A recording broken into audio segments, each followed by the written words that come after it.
ಸ್ನೇಹಿತರೆ, ನಮ್ಮ ತೋಟದಲ್ಲಿ ಒಂದು 300 ಗಿಡ ಆಗಷ್ಟು ಬಟರ್ ಫ್ರೂಟ್ ಗಿಡನ ಹೂಣಿದ್ದೀವಿ.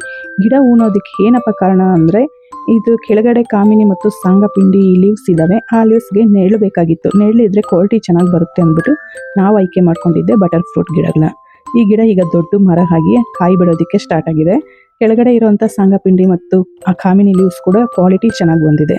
ಬಟರ್ ಫ್ರೂಟ್ ಗಿಡಗಳನ್ನ ನಾವು ಹೂಣಿ 3 ವರ್ಷ ಆಗ್ತಾ ಬಂತು. 2 ವರ್ಷಕ್ಕೆ ಕಾಯಿ ಸ್ಟಾರ್ಟ್ ಆಯಿತು. ಇದರಲ್ಲಿ ಕೀಳ್ತಾ ಇದ್ದೀವಿ. ತುಂಬಾ ಚೆನ್ನಾಗಿ ಕಾಯಿ ಇಳುವರಿ ಬಂದಿದೆ.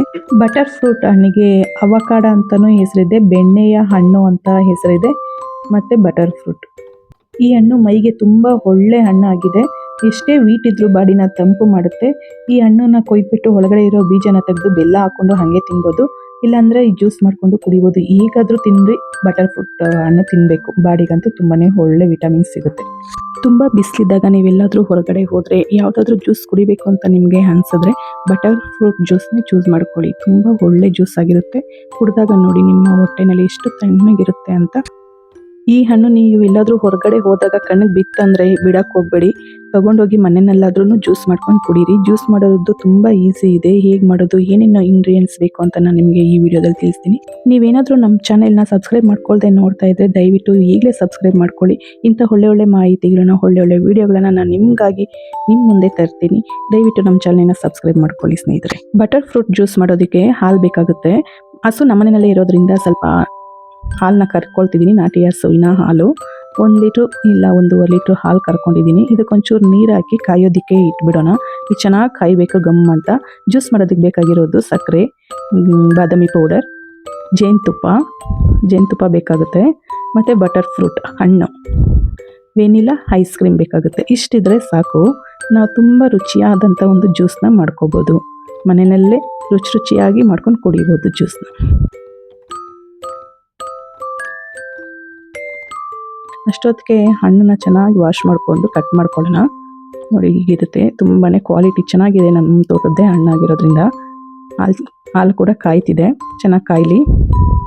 ನೀವೇನಾದರೂ ಹೊರಗಡೆ ಬಟರ್ ಫ್ರೂಟ್ ಜ್ಯೂಸ್ ಕುಡಿದಿದ್ದೀರಾ, ಚೆನ್ನಾಗಿದೆ ಅಂತ ನಿಮಗೆ ಅನಿಸಿದೆಯಾ? ಅದರ ಅನುಭವ ಹೇಗಿದೆ ಅಂತ ನನಗೆ ತಿಳಿಸ್ಕೊಡಿ ಕಮೆಂಟಲ್ಲಿ. ಹಾಲು ಕಾಯ್ತಿರ್ಬೇಕಾದ್ರೇ ಬಾದಾಮಿ ಪೌಡ್ರು ಮತ್ತು ಸಕ್ಕರೆ ಎಲ್ಲ ಹಾಕಿರ್ತೀವಿ. ಚೆನ್ನಾಗಿ ಹಾಲು ಕುದಿಯೋವರೆಗೂ ಬಿಟ್ಬಿಡೋಣ. ಗಮ್ ಅಂತ ಹಾಲು ಕುದೀಲಿ. ಕುದ್ರೇ ಜ್ಯೂಸ್ ಚೆನ್ನಾಗಿರೋದು. ಬಟರ್ ಫ್ರೂಟ್ ಹಣ್ಣು ಕಟ್ ಮಾಡ್ಕೊಳ್ಳೋಣ. ಅಷ್ಟೊತ್ತಿಗೆ ಬಟರ್ ಫ್ರೂಟ್ ನೋಡೋದಕ್ಕೆ ದಪ್ಪಗೆ ಕಾಣಿಸುತ್ತೆ ಕಾಯಿ, ಆದರೆ ಒಳಗೆ ಹಣ್ಣಿನ ಅರ್ಧ ಭಾಗದಷ್ಟು ಬೀಜನೇ ಇರುತ್ತೆ. ದಪ್ಪ ಬೀಜ ಇರುತ್ತೆ, ಒಳಗಡೆ ಬೀಜ ವೇಸ್ಟ್, ಏನದು ಯೂಸ್ ಆಗೋದಿಲ್ಲ. ನೋಡಿ ಎಷ್ಟು ದಪ್ಪ ಇದೆ ಬೀಜ ಅಂತ. ಅರ್ಧದಷ್ಟು ಬರೀ ಬೀಜನೇ ಇರುತ್ತೆ ಬಟರ್ ಫ್ರೂಟಲ್ಲಿ. ಬೀಜ ಏನಕ್ಕೂ ಆಗೋದಿಲ್ಲ, ಸುಮ್ಮನೆ ವೇಸ್ಟ್ ಆಗುತ್ತೆ ಅಷ್ಟೇ. ಅದು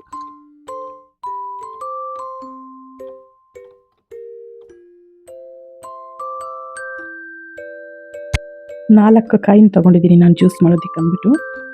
ಇವು ಮರದಲ್ಲೇ ಹಣ್ಣಾಗಿತ್ತು. ಗ್ರೇಡ್ ಮಾಡ್ತಿರ್ಬೇಕಾದ್ರೆ ಹಣ್ಣಾಗಿರೋ ಬಟರ್ ಫ್ರೂಟ್ನೇ ತೊಗೊಂಡಿದ್ದೀನಿ ನಾನು ಜ್ಯೂಸ್ ಮಾಡೋದಕ್ಕೆ. ಈ ರೀತಿ ಕಟ್ ಮಾಡ್ಕೊಂಡಿದ್ದೀನಿ. ಅದ್ರ ಒಳಗಡೆ ಯೆಲ್ಲೋ ಕಲರ್ ಇದೆಯಲ್ಲ, ಅದು ಮಾತ್ರ ನಮಗೆ ಯೂಸ್ ಆಗೋಂಥದ್ದು. ಅದನ್ನು ಸ್ಪೂನ್ ತೊಗೊಂಡು ಸ್ಪೂನಲ್ಲಿ ಒಳಗಡೆ ಇರೋ ಯೆಲ್ಲೋ ಕಲರ್ ಮಾತ್ರ ನಾವು ತೊಗೊಳ್ಬೇಕು. ಆ ಗ್ರೀನಲ್ಲೂ ತೊಗೊಳ್ಳೋ ಹೋಗಿಲ್ಲ, ಬೀಜನೂ ತೊಗೊಳ್ಳೋ ಹೋಗಿಲ್ಲ. ಬೀಜ ಏನಕ್ಕೂ ಯೂಸ್ ಆಗಲ್ಲ. ನೋಡಿ ಇದ್ರ ಒಳಗಡೆ ಯೆಲ್ಲೋ ಕಲರಲ್ಲಿ ಇದೆಯಲ್ಲ, ಅದು ಮಾತ್ರನೇ ನಾವು ತೊಗೊಳ್ಬೇಕು. ಅದು ಸೇಮ್ ಬೆಣ್ಣೆ ಇದ್ದಂಗೆ ಇರುತ್ತೆ, ನೈಸಾಗಿ. ಅದಕ್ಕೆ ಬೆಣ್ಣೆಗೆ ಬಟರ್ ಅಂತಾರಲ್ಲ, ಬಟರ್ ಫ್ರೂಟ್ ಅಂತ ಹೆಸರು ಬಂದಿರೋದು, ಬೆಣ್ಣೆಯ ಹಣ್ಣು ಅಂತ ಇದಕ್ಕೆ ಹೆಸರು. ನೋಡಿ ಹೀಗೆ ತೊಗೊಂಡ್ಬಿಡ್ಬೇಕು ನೀಟಾಗಿ. ಅದನ್ನೆಲ್ಲ ಮಿಕ್ಸಿಗೆ ಹಾಕೋಬೇಕು. ನೋಡಿ ಹಿಂಗಿದೆ, ಎಷ್ಟು ಚೆನ್ನಾಗಿ ಬಂದ್ಬಿಡುತ್ತೆ. ಹಣ್ಣಾಗಿರೋದ್ರಿಂದ ತುಂಬಾ ಚೆನ್ನಾಗಿದೆ ಹಣ್ಣು. ಹಾಲು ಚೆನ್ನಾಗಿ ಗಮ್ ಅಂತ ಕಾಯ್ತಿದೆ. ನೋಡಿ ಈ ರೀತಿ ಎಲ್ಲ ನೀಟಾಗಿ ತೊಗೊಂಡ್ಬಿಟ್ಟು ಮಿಕ್ಸಿಗೆ ಹಾಕೊಳ್ಬೇಕು ನಾವು ಜಾರ್ಗೆ. ಹಾಲು ಕಾದಿರೋ ಹಾಲನ್ನ, ಬಿಸಿ ಹಾಲು ಹಾಗೆ ಹಾಕೋಗಿಲ್ಲ. ಮತ್ತು ಐಸ್ ಕ್ಯೂಬ್ ಹಾಕಿ ನೀರೊಳಗಡೆ ಹಾಲನ್ನ ಹಾರೋದಕ್ಕೆ ತಣ್ಣಗೆ ಹಾರಬೇಕು. ಹಾಲು ಚೆನ್ನಾಗಿ ತಣ್ಣಗೆ ಹಾರೋದಕ್ಕೆ ಬಿಡೋಣ. ಈ ರೀತಿ ಆದರೂ ಆರಿಸ್ಬೋದು. ಇಲ್ಲಾಂದರೆ ಫ್ರಿಜ್ ಒಳಗಡೆ ಹಾಲು ಸ್ವಲ್ಪ ಹೊತ್ತು ಇಟ್ಟಾದರೂ ನಾವು ಜ್ಯೂಸ್ ಮಾಡ್ಕೊಳ್ಬೋದು. ನಾನು ನೀರೊಳಗಡೆ ಐಸ್ ಕ್ಯೂಬ್ ಹಾಕಿ ತಣ್ಣಗೆ ಹಾರಲಿ ಅಂತ ಇಟ್ಟಿದ್ದೆ. ಈಗ ತಣ್ಣಗೆ ಹಾರಿದೆ. ಅದೇ ಹಾಲನ್ನೇ ನಾನು ಜಾರ್ಗೆ ಹಾಕ್ಕೊಂಡು ಮಿಕ್ಸಿಗೆ ಹಾಕ್ಕೊಳ್ತಿದ್ದೀನಿ. ಸ್ವಲ್ಪ ಹೊತ್ತು ಗ್ರೈಂಡ್ ಮಾಡಿದ್ರೆ ಸಾಕು, ನೈಸಾಗಿ ಆಗಿಬಿಡುತ್ತೆ.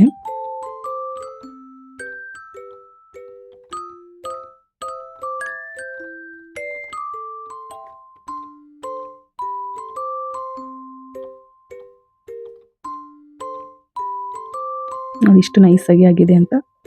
4 ಹಣ್ಣು ಇರೋದ್ರಿಂದ ನಾನು 2 ಸಲ ಹಾಕ್ಕೊಂಡಿದ್ದೀನಿ ಇದನ್ನು, ಸ್ವಲ್ಪನೇ. ಹಿಂಗಿದೆ. ನೀರು ಮತ್ತೆ ಎಕ್ಸ್ಟ್ರಾ ನೀರು ಸೇರಿಸೋದೇನು ಬೇಡ. ನಾವು ಹಾಲಲ್ಲಿ ನೀರು ಹಾಕಿ ಕಾಯಿಸಿರ್ತೀವಲ್ಲ, ಅದೇ ಹಾಲನ್ನೇ ಹಾಕ್ಕೊಂಡು ಕ್ಲೀನಾಗಿ ಜಾರಲ್ಲಿರೋದನ್ನೆಲ್ಲನೂ ತಗೊಂಡ್ರೆ ಸಾಕು. ನೀರೇನು ಎಕ್ಸ್ಟ್ರಾ ಸೇರಿಸೋದೇನು ಬೇಡ. ಹಾಲು ಚೆನ್ನಾಗಿ ತಣ್ಣಗಾಗಿದೆ. ನಿಮಗೆ ಬೇಕಾದರೆ ಇನ್ನು ಕೋಲ್ಡ್ ಆಗಿರಬೇಕು ಅಂದರೆ ಇನ್ನೊಂದೆರಡು ಐಸ್ ಕ್ಯೂಬ್ ಹಾಕ್ಕೊಳ್ಳಿ ಜ್ಯೂಸ್ ಒಳಗಡೆ. ನೋಡಿ ಹಿಂಗಿದೆ. ಇದು ಜೇನುತುಪ್ಪ ನಮ್ಮ ತೋಟದಲ್ಲೇ ಸಿಕ್ಕಿರೋದ್ರಿಂದ ಫ್ರೆಶ್ ಜೇನು, ಇನ್ನು ಸಣ್ಣ ಜೇನು ಅಂತಾರಲ್ಲ, ಸಿಟ್ಟು ಜೇನು ಅಂತಾರೆ, ಕಡ್ಡಿ ಜೇನು ಅಂತಾರೆ, ಅದು ನಮ್ಮ ತೋಟದಲ್ಲೇ ಸಿಕ್ತು. ಅದೇ ಜೇನುತುಪ್ಪನೇ ಹಾಕ್ತಿದ್ದೀನಿ. ಫ್ರೆಶ್ ಆಗಿದೆ, ಈಗ ತಾನೇ ಕಿತ್ಕೊಂಡ್ಬಂದಿದ್ದು ಇದು ಜೇನುತುಪ್ಪ ಹಾಕಿ. ಮತ್ತು ವೆನಿಲಾ ಐಸ್ ತಂದಿರ್ತೀವಲ್ಲ, ಐಸನ್ನು ಹಾಕಿ ನೀಟಾಗಿ ಮಿಕ್ಸ್ ಮಾಡಿದ್ರೆ ಆಗೋಯ್ತು ಬಟರ್ ಫ್ರೂಟ್ ಜ್ಯೂಸ್. ಈ ರೀತಿ ನೀಟಾಗಿ ಮಿಕ್ಸ್ ಮಾಡ್ಕೋಬೇಕು. ನೀರೇನು ಸೇರಿಸೋದು, ತುಂಬ ಮಂದನೇ ಇರುತ್ತೆ. ಜಾಸ್ತಿ ನೀರು ಹಾಕಿದ್ರೆ ಚೆನ್ನಾಗಿರೋದಿಲ್ಲ, ನೀರು ಹಾಕಲೇಬಾರ್ದು. ಈ ರೀತಿ ಮಿಕ್ಸ್ ಮಾಡಿಕೊಂಡ್ರೆ ಸೂಪರಾದಂಥ ಜ್ಯೂಸ್ ರೆಡಿ ಆಯಿತು. ಯಾರ್ಯಾರಿಗೆಲ್ಲ ಈ ಜ್ಯೂಸ್ ಅಂದರೆ ಇಷ್ಟ? ನನಗಂತೂ ತುಂಬಾ ಇಷ್ಟ. ವಾವ್, ಏನು ಸಖತ್ತಾಗಿದೆ ನೋಡಿ ಜ್ಯೂಸ್. ನಿಮಗೂ ಬೇಕಾ? ಸಖತ್ತಾಗಿದೆ. ಒಂದ್ಸಲಿ ಬಟರ್ ಫ್ರೂಟ್ ಜ್ಯೂಸ್ನ ಮಾಡ್ಕೊಂಡು ಕುಡಿದು ಟೇಸ್ಟ್ ಹೆಂಗಿದೆ ಅಂತ ನನಗೆ ತಿಳಿಸೋದು ಮಾತ್ರ ಮರಿಬೇಡಿ. ಇದುವರೆಗೂ ನನ್ನ ವಿಡಿಯೋ ನೋಡಿದಂಥ ಪ್ರತಿಯೊಬ್ಬರಿಗೂ ನನ್ನ ಹೃತ್ಪೂರ್ವಕವಾದಂಥ ಧನ್ಯವಾದಗಳು. ಮಾಡ್ಕೊಂಡು ಕುಡಿತೀರಲ್ಲ. Okay, take care, bye bye, see you.